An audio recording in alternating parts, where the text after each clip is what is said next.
오늘은 조금 특별한 이야기를 다뤄볼까 합니다. 어느 작은 양로원에서 할머니가 돌아가셨습니다. 간호사들이 조촐한 할머니의 짐을 정리하다가 그녀가 쓴 시를 발견한 것인데요. 모든 이들의 마음을 움직였던 이 시는 영상으로 만들어져 소개되었고 인터넷을 통해 전 세계로 전달되었습니다. 요즘엔 나이 들면 요양원에 보내지는 것이 당연시되는 사회에서 결코 남의 이야기가 아닙니다. 할머니가 쓴 이 글은 우리 모두의 현재이거나 미래일지도 모른다는 생각을 하게 됩니다. 불과 이틀 전에 충격적인 기사가 났습니다. 요양원 입소 한 달 만에 멀쩡하던 아버지가 반송장이 돼버렸다고요. 물론 모든 요양원과 요양사분들이 그렇다는 것은 아니지만 요양시설에 부모님을 보낸 수많은 보호자들이 혹시 내가 선택한 요양원도 그렇지는 않은지 걱정할 수밖에 없는 기사이죠. 그래서 오늘은 양로원에서 돌아가신 어느 할머니의 시를 소개하고자 합니다. 나이 들어서 요양원에 가지 않으려면 꼭 기억해야 하는 세 가지도 함께 들으시면 좋겠습니다. 간호사님들 무엇을 보시나요? 댁들이 저를 볼 때 무슨 생각을 하시나요? 현명하지 않고 변덕스러운 성질과 초점 없는 눈을 가진 투정이나 부리는 늙은 노인으로 보이겠죠. 음식을 질질 흘리고 대답을 빨리빨리 못하느냐고 큰 소리로 말할 때면 전 정말 당신들이 조금 더 노력해 주기를 원했습니다. 당신들이 귀찮다고 나를 때리고 함부로 대할 때는 내 마음대로 움직이지 않는 몸뚱이로 저는 정말 용기를 내어 헛손질로나마 싸우고 싶었던 것이랍니다. 댁들이 하는 일도 못 알아차리는 것 같이 보이고 양말이나 신발 한 짝을 항상 잃어버리는 바보 같은 늙은 노인으로 밖에는 안 보였나요? 내가 저항하든 말든 그것은 아무런 상관없다는 듯이 목욕을 시킬 때도 설거지통 그릇만도 못하고 대돌만도 못한 나의 몸뚱이에 눈물도 쏟아냈지만 흐르는 물에 감추어져 당신들 눈에는 안 보였겠죠. 음식을 나누어 먹는 것이 아닌 그냥 먹여주는 댁들의 눈에는 내가 가축보다 못난 노인으로 비추어졌나 봅니다. 댁들은 저를 그런 식으로 생각하나요? 당신들은 저를 정말 그런 식으로 보는 건가요? 제 팔에 든 수많은 멍자국들이 당신들 눈에는 망가진 보라색 도라지꽃들로 보이던가요? 간호사님들, 그렇다면 이제 눈을 뜨고 그런 식으로 저를 보지 말아주세요. 이 자리에 꼼짝하지 않고 앉아서 나의 의지는 상실되어 댁들이 지시한 대로 행동하고 댁들의 의지대로 먹고 온몸에 멍이 들어도 아픔을 삭혀야 했던 제가 누구인지 말하겠습니다. 제가 10살 어린 아이였을 땐 사랑하는 아버지도 있었고 사랑하는 어머니도 있었고 형제 자매들도 있었답니다. 16이 되었을 땐 발에 날개를 달고 이제 곧 사랑할 사람을 만나러 다녔답니다. 20살 땐 평생의 사랑을 지키기로 약속하여 결혼하였고 나의 가슴은 고동쳤답니다. 25살이 되었을 땐 귀여운 어린 자녀들이 생겨났답니다. 당신들도 그런 어린 시절이 있었겠죠. 서로를 안아주고 감싸주는 행복한 가정이었답니다. 40살이 되었을 땐 어리기만 했던 아들, 딸들이 성장해서 집을 떠나게 되었지만 남편은 제 곁에 있어 슬프지 않았답니다. 50살이 되었을 땐 제 자식들은 직장에서 일을 하고 손주를 제 무릎에 안겨주었습니다. 그때 비로소 인생의 맛을 알게 되었답니다. 마침내 어두운 날들이 찾아와 내 옆에 있던 이가 먼저 하늘로 떠나게 되면서 앞으로의 삶을 생각해보니 두려운 마음에 몸이 오싹해졌답니다. 자녀들이 모두 자기의 자식을 키우고 있는 그 모습을 보고 난 내가 알고 있던 지난 날들과 내가 주고받았던 사랑을 한번 떠올려 봤답니다. 저는 이제 늙은이가 되었는데 참으로 우습게도 늙은이를 바보처럼 보이게 만드는 것들을 보면서 세월은 참으로 잔인한 것 같다는 생각을 해봤답니다. 몸은 망가지고 우아함과 활기는 떠나버렸고 한때는 마음이었던 것들이 이제는 무딘 돌이 되어버렸답니다. 시체와도 같은 이 늙은이 속에는 아직도 어린애 같은 마음은 살아있어 가끔씩은 다 망가진 이 가슴도 부풀어 오르는 때가 있답니다. 좋아하는 사람이 생겨 젊은 시절처럼 사랑도 하고 싶다는 꿈도 꾸어본답니다. 즐거웠던 일들을 기억해보고 고통스럽던 일들도 떠올려보면서 저는 지금 다시 한번 용기를 내어 삶을 사랑하며 살아가려 합니다. 너무 짧고 빨리 지나간 지난 날들을 생각하면서 영원한 것은 아무것도 없다는 엄연한 현실을 받아들이기로 했답니다. 이제 사람들이여 눈을 떠보십시오. 투정이나 불의는 늙은이로만 보지 말고 좀 더 자세히 나를 봐주세요. 당신의 아버지는 아니나 아버지일 수도 있고 당신의 어머니는 아니나 어머니일 수도 있습니다. 그냥 가축에게 모이를 주듯 하지 마세요. 그냥 먹고 싶습니다. 멍들게 하지 마세요. 가슴 속에 멍을 안고 떠나지 않게 해주세요. 사는 동안에 하나뿐인 나의 간절한 소망입니다. 이 글을 보고 어떤 생각이 드시나요? 이 할머니의 글은 우리 누구에게나 닥칠 수 있는 가슴 절절한 사연입니다. 인간은 태어나는 순간부터 죽음을 향해 달려갑니다. 죽음에 대해 생각하거나 이야기하는 것을 불경스럽게 생각하지만 삶과 죽음은 동전의 양면처럼 함께 있습니다. 대자연의 섭리 속에서 펼쳐지는 한 편의 드라마와도 같은 인생사에서 지금 우리는 어디를 향해 가고 있을까요? 현대판 고려장이라고 불리우는 적나라하게 표현된 요양원의 현실에 공감을 하면서도 어쩐지 애잔한 마음이 남습니다. 남의 일이 아닌 바로 나에게도 다가오고 있는 길이라는 현실에 씁쓸함도 느껴집니다.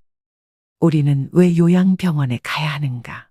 우리는 왜 요양병원에 보내야 하는가? 우리는 왜 요양병원을 끊을 수 없는가? 요양병원과 요양원이 과연 누구를 위해 존재하는 것일까? 생각해 보셨나요? 이것은 시대의 흐름에 따라 필요하게 되었고, 현재는 없어서는 안 될 산업이 되어버렸습니다. 그곳은 정말 병원일까요? 사실은 모두가 알고 있습니다. 죽기 직전까지의 시간을 최대한 버티는 곳이라고 말이죠. 모든 자식들이 그런 것은 아니겠지만 늙은 부모가 귀찮아서 돈 몇 푼이면 해결된다는 안일한 생각에 요양원으로 보내지는 노부모들이 많아지고 있습니다. 그때 부모님의 슬픈 얼굴을 자세히 들여다보는 자식들이 얼마나 될까요? 애써 외면하고 모른 척 해야 하는 현실에 자식들의 가슴도 무너지는 경우가 많을 것입니다. 똑바로 쳐다보지 못하는 자식들의 면전에서 부모는 애써 슬픔을 보이지 않으려 굳어만 가는 얼굴에 미소를 띄웁니다. 나는 걱정하지 말고 잘 살라는 부모의 말 한마디가 팍팍한 현실을 살아가는 우리들의 가슴에 얼마나 와닿을 수 있을까요? 이제 우리나라는 2025년이면 인구 5명 중 1명이 65세가 넘는 초고령화 사회로 진입합니다. 또 그런 와중에 출산율은 사상 최저치를 매년 경신하고 있는데요. 노인 인구는 급속도로 많아지고 새로 태어나는 사람은 급속도로 적어지고 있습니다. 남녀 통합 평균 수명은 84세로 늘어났고 머지않아 90세를 목전에 두고 있습니다. 쉽게 말해서 지금의 40, 50대 중년층들이 60, 70세가 되었을 때 80, 90대의 부모들을 부양해야 된다는 사실입니다. 과거에는 자식들도 많이 낳아 자식에게 부모의 노후를 의지하거나 부양받는 것을 당연하게 여겼죠. 이제는 노인이 노인을 부양해야 하는 시대입니다. 고독사를 다룬 스틸라이프라는 영화가 있습니다. 주인공인 공무원 존이 거두어들이는 시체들 대부분이 홀로 죽음을 맞이한 사람들입니다. 존이 직접 처리를 해서 장례까지 치러줍니다. 하지만 그 장례식에는 아무도 참석하지 않습니다. 아픈 부모를 자식들은 돌보지 않고 찾아오지도 않습니다. 그렇게 생전 일면식도 없는 사람들의 마지막 가는 길을 존은 진심을 다해 애도합니다. 이처럼 삶과 죽음에 대해 깊게 성찰을 하게 되는 작품인데요. 이 영화 속의 이야기가 이제는 우리가 처한 현실과 별반 다르지 않다고 느껴집니다. 마처 세대라고 불리는 지금의 5, 60년대생 부모님들은 갖은 고생을 다 하셨을 겁니다. 또 고도성장의 주역이자 민주화를 이뤄낸 핵심적 세대인 이들은 세계에서 가장 가난한 나라 중 하나였던 대한민국이 선진국에 이르기까지 그 중심에 있었습니다. 중년에 들어서는 부모 부양과 자녀 교육을 도맡아 이중고의 등골이 휘지만 배고픈 시기도 견뎌냈던 강인함으로 그저 묵묵하게 열심히 살아오고 있는 세대가 바로 이 60년대생들입니다. 과거에 요양원이나 요양병원이 어디 있었겠습니까? 부모님이 갑자기 편찮으시면 자식들이나 며느리가 다 도맡아 보살폈죠. 그렇게 수십 년을 살다 보면 어느덧 내 나이가 60이 넘습니다. 이 얼마나 비참한 인생인가요? 이제는 시대가 바뀌어서 인식도 많이 달라지고 굳이 힘들게 부모를 부양해야 된다는 생각을 하지 않는데요. 원하든 원하지 않든 결국에는 요양원 아니면 요양병원으로 보내지게 되어 있습니다. 하지만 막상 시설에 보내려고 하면 여러 가지 문제들에 직면하게 됩니다. 우선 요양병원과 요양원의 차이점을 설명드리기 전 아셔야 될 게 있습니다. 요양병원은 말 그대로 의료기관인 병원으로 치료가 필요한 어르신들이 입원을 하는 곳입니다. 요양원은 요양이 필요한 어르신들이 입소하는 생활시설로 어르신들의 일상생활을 돌봐주는 곳입니다. 먼저 요양병원의 간병비는 장기요양보험의 대상이 아니기 때문에 환자가 전액 부담을 해야 합니다. 병실비와 진료비의 경우 80%가 건강보험으로 지원되어 환자는 20%만 부담하게 됩니다.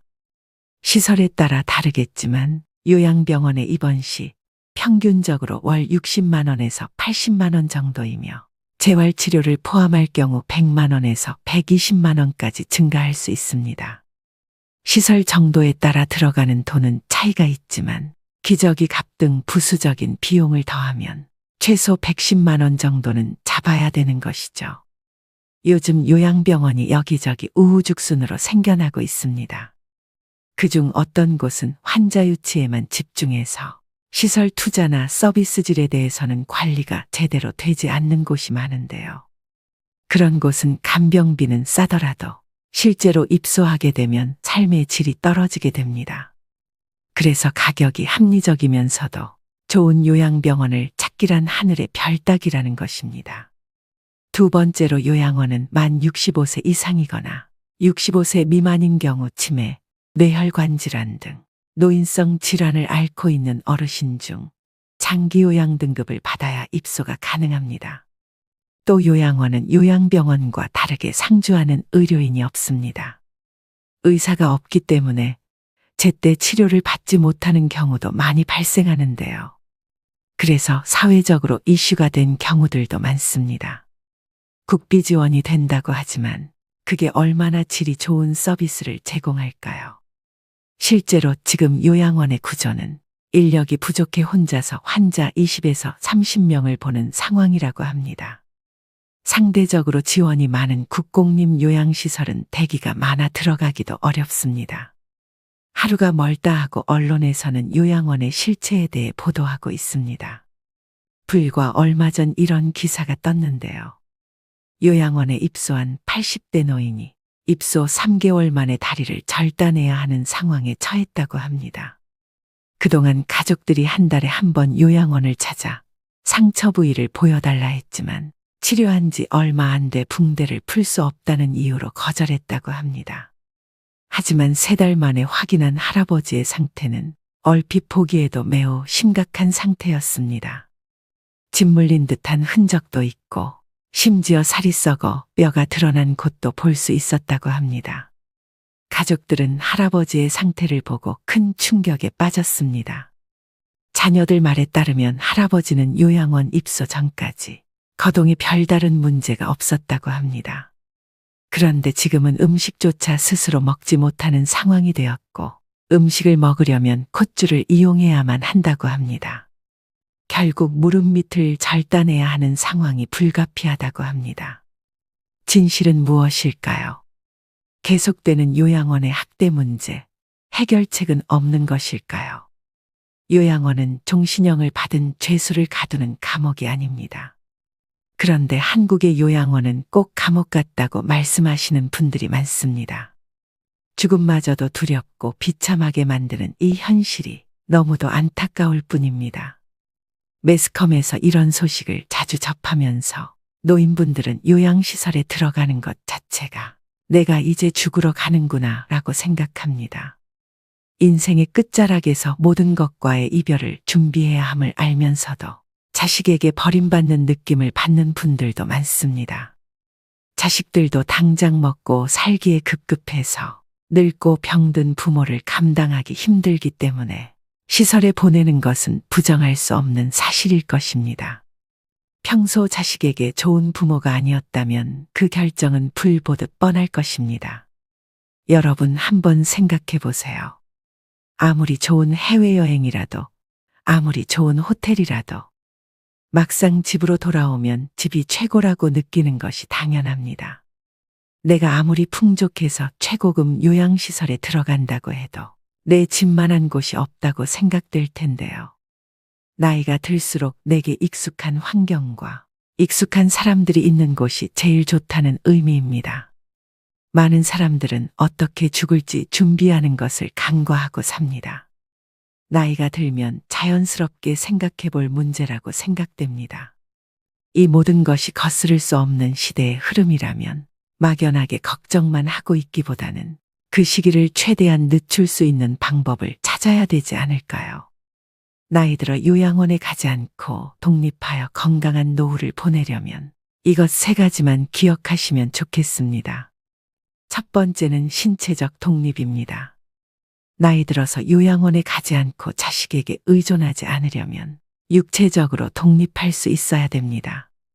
사람은 누구나 나이가 들어감에 따라 신체적인 어려움에 마주하게 되는데요.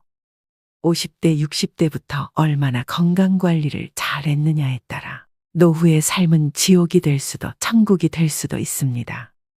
이처럼 100세 시대가 도래하면서 건강한 노년을 맞는 것이 최고의 행복이라고 여겨집니다.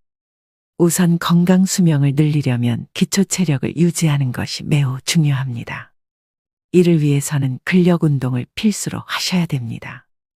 이 기초 체력을 일찍이 다져놓지 못하면 나이가 들어감에 따라 걷고 싶어도 걸을 수 없는 때가 올 수도 있습니다. 누우면 죽고 서면 산다는 말이 있습니다. 일어나서 살아야 합니다. 나이가 들면서 근력을 잃는 순간 급격히 노화가 됩니다. 인생 후반기를 살아가시는 분들은 갑자기 하반신이 가늘어지는 경험을 하시는 분들이 많으실 겁니다. 또 관절염이나 골다골증으로 인한 통증으로 걷기가 불편하여 앉아만 계시고 걷는 것을 소홀히 하게 되면 그때부터 기초 체력이 급속히 붕괴되는 것입니다. 무릎, 등이나 어깨도 구부러진 상태로 굳어서 완전히 피지 못하게 되는데요.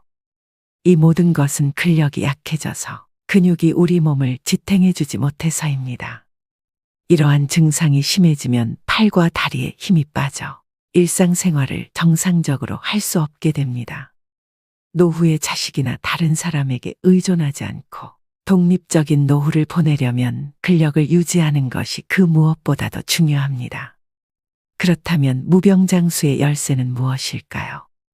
흔한 얘기이지만 이러한 노인성 질병은 운동으로 그 해답을 찾을 수 있습니다. 흔히 운동은 젊음과 장수를 보장한다고 이야기하죠. 의자에 앉았다 일어났다를 반복하거나 아령을 들고 발 뒤꿈치를 올렸다 내리거나 다리를 어깨 너비로 벌리고 서서 스쿼트 동작 또는 누워서 윗몸 일으키기 등을 지금 당장 실천해 보셔야 합니다. 마지막으로 중요하게 말씀드릴 부분은 균형을 잡는 운동인데요. 우리나라 65세 이상 어르신들 중에 낙상사고로 사망하는 경우가 정말 많습니다. 사고 사망 원인 중 2위가 낙상사고라고 하는데요. 젊은 사람들에 비해 노인이 낙상했을 경우 사망률은 10배, 입원율은 8배나 높다고 합니다. 낙상으로 인한 부상은 거기서 그치는 것이 아니라 정신적 건강 문제로도 이어질 수 있기 때문에 예방 및 관리가 필요합니다. 많은 전문가들이 낙상 사고를 막기 위해서 균형감을 키울 수 있는 운동의 중요성을 강조하고 있습니다. 가장 간단하고 확실한 운동 중 하나는 한 발로 서기입니다. 눈을 감고 한 발로 서서 30초간 유지하는 방법으로 매일 10회씩 반복하고 익숙해지면 시간을 점차 늘려가시면 좋습니다. 집에서 틈틈이 균형 잡기 운동을 실천하셔야 합니다. 운동에 대한 부담감이 있거나 운동을 하기에 신체 능력이 많이 저하되셨다면 가볍게 걷기 운동부터 하시는 걸 추천드립니다. 노인이라고 해서 침상 안정을 하기보다는 가능한 수준에서 노인 근력 운동을 해주는 것이 삶의 질 향상에 있어서 꼭 필요합니다. 다시 한번 강조드립니다. 노후의 가장 중요한 1순위는 신체적 기능을 최대한 유지하는 것에 집중하셔야 됩니다. 나이가 들면 돋보기, 보청기, 틀니, 지팡이, 약봉지가 일상이 됩니다. 아프면 서럽다지만 더 큰 문제는 질병으로 인해 따라오는 삶의 질 저하인데요. 타인의 도움이 필요해지는 상황이 닥치면 더욱 실감하게 됩니다. 이처럼 노후에는 건강을 잘 지키기만 해도 흑자 인생을 보낼 수 있습니다. 건강이 곧 돈이기 때문입니다. 자녀에게 부모 부양으로 경제적인 부담을 주지 않는 가장 손쉬운 방법이 바로 건강관리입니다. 운동이라고 해서 어렵게 생각하실 필요 없습니다. 노인 운동은 일반적인 스포츠나 달리기를 의미하지만은 않습니다. 활발한 걷기, 집안 청소나 정원 가꾸기 등 일상적인 활동을 통해서도 이루어지는데요. 건강 관리를 위해 집안에서부터 부지런하게 움직여 보시는 건 어떨까요? 두 번째는 정신적 독립입니다. 나이 들어서 정신적으로 독립하기 위해서는 무엇이 필요할까요? 또 여러분은 나이가 들어가면서 제일 두려운 게 무엇인가요? 주변에 많은 분들이 치매가 걸릴까봐 걱정이라고 하시는데요. 몸이 아픈 병보다 무서운 게 치매라는 말이 있을 정도로 치매는 자신은 물론 그 주변까지 힘들게 하는 병이다 보니 중년 이후부턴 치매에 관심이 커질 수밖에 없습니다. 가장 발병률이 높은 노년기에 사회적으로 고립되는 것이나 우울증은 치매의 원인 중 하나라고 하는데요. 그만큼 노후의 정신 건강을 위해서는 외로움, 우울감을 극복하시는 게 가장 중요합니다. 그렇다면 치매의 방법에는 어떤 것들이 있을까요? 안타깝게도 아직 치매에 대한 치유약은 개발되지 않았습니다. 지금까지 개발된 치매 치료제는 병의 악화를 지연시키는 효능만 있을 뿐입니다. 따라서 치매를 예방하기 위해 가장 중요한 것은 생활 습관을 바꾸고 식습관을 건강하게 유지하셔야 되는데요. 쉽게 할 수 있는 생활 습관으로는 음식을 꼭꼭 씹어 드시는 것입니다. 음식을 씹는 동작만으로 내려가는 혈류량을 증가시켜 뇌를 활성화합니다. 껌을 자주 씹는 것도 도움이 되겠죠. 그리고 일기는 쓰는 습관을 길러보세요. 치매 환자는 한 가지 특징이 있습니다.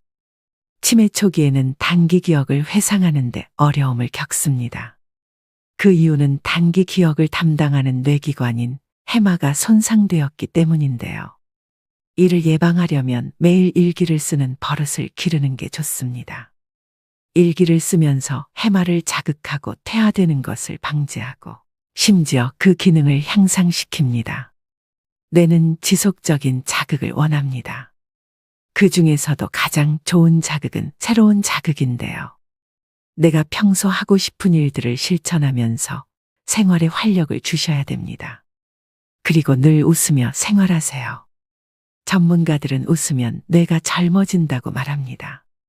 왜 그럴까요? 웃음은 좌뇌와 우뇌를 함께 자극하고 얼굴 근육의 움직임을 통해 뇌 회로를 활성화시키기 때문입니다. 우리가 기분이 좋으면 뇌의 혈류가 활발하게 흐르고 이로 인해 의욕이 넘치며 몸에 활력이 돌게 됩니다. 그런데 한 가지 특이한 것은 우리 뇌는 바로 진짜 웃음과 가짜 웃음을 구분하지 못한다는 것입니다. 그래서 억지로라도 웃고 산다면 진짜 웃음의 효과가 나타난다고 합니다. 그러니 지금부터는 일부러라도 많이 웃으시기 바랍니다.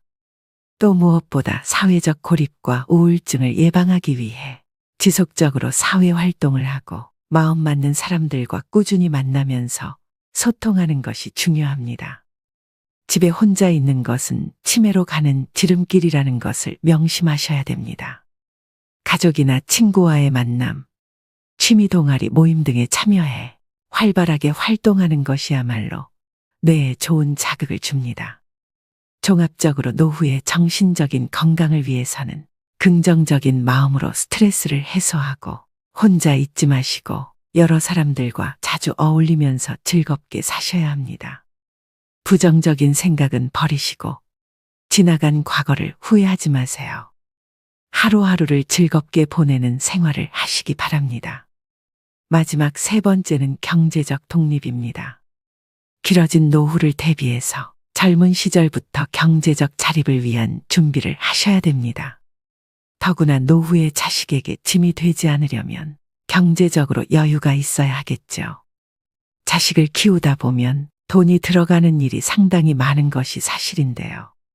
노후 준비 안 된 부모들이 많은 것도 어찌 보면 당연한 일이지만 결과적으로는 가난한 부모는 자식들에게 짐이 될 수밖에 없는 게 현실입니다. 일은 넘으면 힘 빠져서 돈 쓸 일도 별로 없을 텐데요. 주변의 노후 준비를 소홀히 하는 사람들은 이렇게 변명하기도 합니다. 하지만 노년기에는 노부모 간병, 자녀 지원, 배우자 병환, 주택 수리 등 오히려 예상치 못했던 목돈 지출이 발생하기 쉽습니다. 이런 돌발 상황에 대비하려면 일찍부터 경제적 독립을 준비하셔야 됩니다. 잔고가 바닥나면 일하면 되잖아 라고 생각할 수 있지만 건강이 나빠져서 예전처럼 돈을 벌지 못할 가능성이 높습니다. 하지만 신체적 여건이 되시는 분들은 무리하지 않는 선에서 현역으로 일을 계속 하시는 게 좋습니다. 또 젊었을 때 모아둘 거리라고 후회하지 않으려면 저축하는 습관을 몸에 익히셔야 합니다. 소득이 줄어들면 그에 맞춰 씀씀이도 줄여야 하지만 한번 높아진 소비 수준을 낮추기란 쉽지가 않습니다. 하지만 은퇴가 임박했다면 온 가족이 한마음으로 덜 쓰고 짐을 줄이는 연습을 하셔야 합니다. 지금 벌고 있는 소득은 20에서 30년 후 고정적인 소득이 사라질 때 내 자신과 배우자가 쓸 소중한 씨앗입니다. 사람이 나이 들어 늙고 병이 드는 것은 인생의 당연한 순서이지만 저는 죽음 앞에서 온전한 정신과 육체를 최대한 유지하고 싶다는 생각을 하곤 합니다. 이미 겪고 계신 분들도 있으시겠지만 가족이 큰 병에 걸리면 사실 웃을 일이 하나도 없습니다. 긴 병에 효자 없다는 말은 빈말이 아닙니다.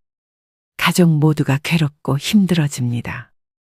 이는 대부분도 감당하기 힘든 병원비와 부모의 돌봄 문제로 자녀들끼리 날이 서게 되는 것은 어찌 보면 당연한 수순일지도 모릅니다.